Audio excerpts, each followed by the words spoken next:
Meaning of data set.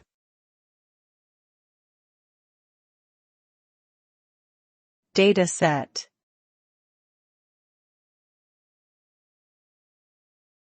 Data set.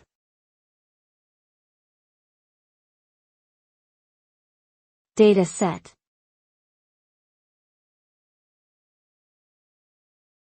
Data set.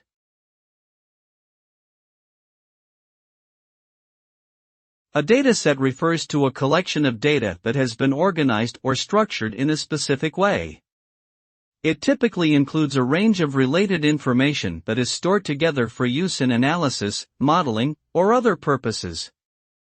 Datasets can take many forms, such as spreadsheets, databases, text files, or images. They may be created for research, testing, or business applications, and can vary widely in size and complexity. Overall, datasets are a fundamental part of data science and other fields that rely on data-driven decision-making.